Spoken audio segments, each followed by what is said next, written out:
बात जब भी वॉट्स की आती है तो हमारे दिमाग में होम्योपैथी के नाम पे एक ही दवाई आती है जिसको हम थूजा बोलते हैं। थूजा को लोग अप्लाई भी करते हैं और खाते भी हैं, लेकिन अंत में कई बारी होता है कि थूजा से आराम नहीं मिलता है या थूजा से वॉट्स ठीक नहीं होते हैं, तो लोगों को लगता है कि ये तो सब ऐसे ही बोलते हैं, होम्योपैथी से कुछ नहीं होता। But this is not the only medicine which is indicated for watts. हाँ जी, आपको जानकर हैरानी होगी कि बहुत सारी और भी दवाइयां हैं जो मस्से यानी वॉट्स में इंडिकेटेड है अकॉर्डिंग टू देयर फॉर्मेशन और अकॉर्डिंग टू देयर फॉर्म। अब जिस तरीके का मस्सा है उस तरीके की आपको दवाई लेनी पड़ेगी। आप हर किसी वॉट्स में थूजा ले रहे हैं तो डेफिनेटली वो काम नहीं करने वाली। तो सबसे पहले मैं बता दूं कि वॉट्स कितने तरीके के होते हैं। वॉट्स बहुत सारे तरीके के होते हैं, जैसे common warts, filiform warts, hard warts, flat warts, आपके जेनाइटल वॉट्स होते हैं, प्लांटर वॉट्स होते हैं। तो इन सभी फॉर्म में अलग अलग जगह पर एक तो वॉट्स भी होते हैं और अलग अलग तरीके के वॉट्स होते हैं, अलग अलग तरीके के मस्से होते हैं। कुछ बहुत बड़े होते हैं, कुछ छोटे छोटे होते हैं, कुछ बहुत हार्ड होते हैं, कुछ फ्लैट होते हैं, कुछ ब्राउन होते हैं, कुछ ब्लैक होते हैं, कुछ छोटे छोटे से ब्राउनिश स्पॉट्स भी दिखते हैं। तो अगर आप इन तरीके के इतने सारे तरीके के वॉट्स के लिए सिर्फ थूजा एक रेमेडी का नाम याद रखेंगे तो डेफिनेटली वो काम नहीं करने वाली है। तो आज मैं इस वीडियो में बताने वाली हूं कि आपको किस तरीके के वॉट्स में कौन सी मेडिसिन लेनी चाहिए, उसकी क्या इंडिकेशंस हैं। तो बने रहिए वीडियो में, और हाँ, सब्सक्राइब जरूर कर दीजिएगा चैनल को अगर आपने अभी तक नहीं किया है। आप नए हैं, वीडियो पे पहली बार देख रहे हैं तो मैंने और भी बहुत सारे टॉपिक्स पे वीडियोज बनाई हुई हैं। You can go and check out the channel as well as share this video to दोस्त जो वॉट्स से बहुत परेशान है और बहुत सारा थूजा खा चुके हैं या लगा चुके हैं और उनको आराम नहीं आ रहा है। So let's start with the video. First जो हम बात करने वाले हैं वो बात करने वाले हैं फ्लैट वॉट्स की, जो कॉमन वॉट्स हैं जिसमें थूजा भी काम आती है। लेकिन उसके अलावा जो दवाइयां हैं उसमें पहली दवा आती है कॉस्टिकम में जो वॉट्स होते हैं वो बहुत बड़े बड़े होते हैं, लार्ज होते हैं, फ्लैट होते हैं, ज्यादातर पेनफुल होते हैं, कई बार ब्लीडिंग भी होती है उनमें से।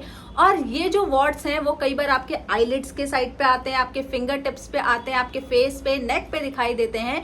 इन वॉट्स में कॉस्टिकम इंडिकेटेड है और कॉस्टिकम उन पेशेंट्स के लिए है जिनमें बार बार वॉट्स रिएकर होते हैं, क्योंकि पेशेंट कई बार हमारे पास भी आते हैं कि हमने वॉट्स निकलवा लिए थे, कॉटरी करवा ली थी, जलवा लिया था, लेकिन उसके बाद भी वॉट्स आ जाते हैं वापस।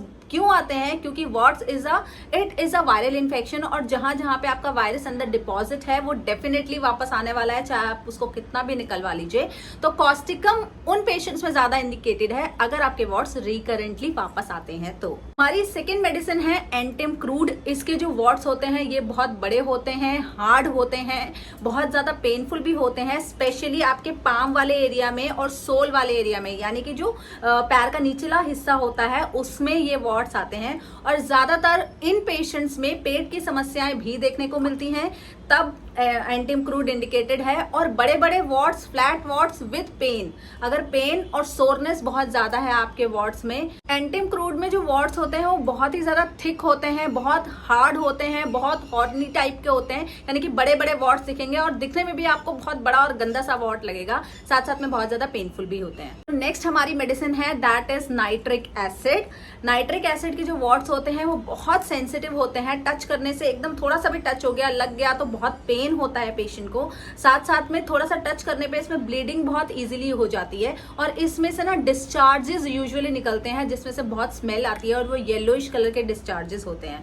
तो this is the indication for nitric acid. और क्या होता है ना, इसमें नाइट्रिक एसिड के जो होते हैं ये काफी ज्यादा पेनफुल होते हैं, थोड़ा रेडिश लगते हैं। जैसे कई वॉट्स में हाथ लगाओ तो बिल्कुल पेन नहीं होता, पेशेंट कहता है कि कुछ भी मुझे फील नहीं होता है, सिर्फ कॉस्मेटिक रीजन से मैं इसको ठीक करना चाहता हूँ। लेकिन नाइट्रिक एसिड के जो वॉट्स होते हैं वो काफी पेनफुल होते हैं, उसमें टच भी नहीं किया जाता, उसको टच करने से भी दर्द होता है और कई बार ब्लीडिंग भी होने लग जाती है इवन टच करने से। नेक्स्ट जो हमारी मेडिसिन है दैट इज डलकामारा। इसमें फेस पे, नेक पे और बैक ऑफ द हैंड पे ज्यादातर हमें वॉट्स देखने को मिलते हैं।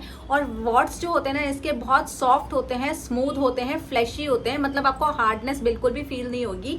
और ज्यादातर जो वॉट्स डेवलप होते हैं वो ड्यूरिंग रेनी सीजन या जो वेट वेदर, क्लाउडी वेदर होता है इसमें आते हैं वॉट्स। तो इस तरह के इंडिकेशंस अगर आपके वॉट्स में है then you should choose dulcamara as your remedy. और next medicine is natrum mur. Natrum mur के वॉट्स बहुत छोटे छोटे होते हैं, स्मॉल फ्लैट वॉट्स होते हैं, सॉफ्ट वॉट्स होते हैं और अराउंड द नेक आपको यहाँ पे देखने को मिलेगा। यूजुअली मैंने देखा है इतनी प्रैक्टिस में कि मेल्स के यहाँ पर ये वाले रीजन में बहुत सारे जो है वो वॉट्स आते हैं वो स्मॉल स्मॉल सॉफ्ट वॉट्स होते हैं, और फिंगर्स पे या बैक ऑफ द हैंड पे या फ्रंट ऑफ द हैंड पे अगर आपके वॉट्स आ रहे हैं, then natrum mur is the medicine for you. अगर आपके वॉट्स कुछ इस टाइप के हैं, यानी कि फिलीफॉर्म वॉट्स हैं अगर आपके, तो यहाँ पर दो मेडिसिन बहुत इंडिकेटेड हैं। First is medorrhinum and second is Staphysagria.